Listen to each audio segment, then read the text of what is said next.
Velykom pasigaminsim pistacijų tortą.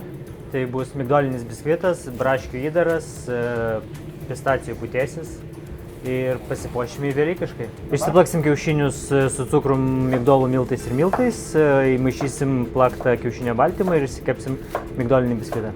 Susilydo mano sviestukas, susipilu sviestuką ir pradedu plaktis kiaušinio baltymą. Dedam dalį, labai švelniai įmaišau, kad biskvitas būtų kuo puresnis. Sversiu po 150 gramų. Čia darysim pilną formelę. Įmetėm biskvitą į krosnį, keps apie 10 minučių, bet į pabaigą stebėsim, kad būtų gražiai apskrudęs. Turim nepraleisti šitos, kada išimti, kad jis būtų kuo šlapesnis. Biskvitas atrodo fantastiškai, pažiūrėkit, kokios gintarinės spalvos. Aš iš karto jį nusikelsiu nuo karštos skardos, kad jis nebedžiūtų, tiesiog jau pradėtų vėsti. Pažiūrėkit, tolygus, gražus, drėgnas, minkštas. Tobulas. Įsivirsim braškių džemą, tai jas dabar su cukrum įsidėsiu į puodą, biškį pakaitinsiu, kad suminkštėtų ir susitrinsiu su blenderio pagalba. Viskas, dabar statom atgal ant ugnies, dedam cukrų su pektinu ir verdam iki užvirimo. Dabar įsispaudžiam laimo sultis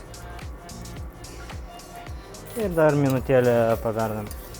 Tai po 200 gramų atsisversim tortui, o desertam į silikonę fermentą. Dabar pasigaminsiu trupinukus traškiam sluoksniui, tai bus sviestas, migdolų miltai, cukrus ir miltai. Tiesiog sumaišysiu iki trupininės konsistencijos, biškį pravėsinsiu ir gražiai apskrudinsiu iki gintarinės spalvos. Štai pažiūrėkit, kokia gražumo trupinukai. Jie dabar bus labai traškus, aš juos greitai atsivėsinu, sumaišysim su pistacijų kremu ir pasidarysim traškų sluoksnį desertam ir tortukui. Viską pasidarėm, dabar liko mums tik tai užsibaigti mūsą ir viską surinkti mūsų tortą ir surinkti mūsų desertus. Taip, pasiskleidžiam savo traškų sluoksnį ant biskvito, pilam dalį mūsų į formelę, dedame užšaldytą džemą. Aš jį biškį paglostysiu, kad jis biškį prašiltų nuo rankų temperatūros, kad neįsisluoksniuotų vėliau tortas. Dedu. Jau insertukas pašalo. Opa, antrą dalį.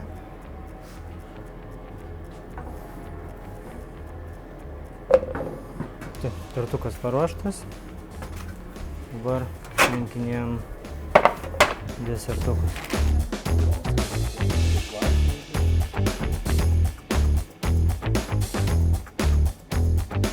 Desertukai mūsų baigti, liko tik tai užšaldyti ir nuglazuruoti ir papuošim velykiškai.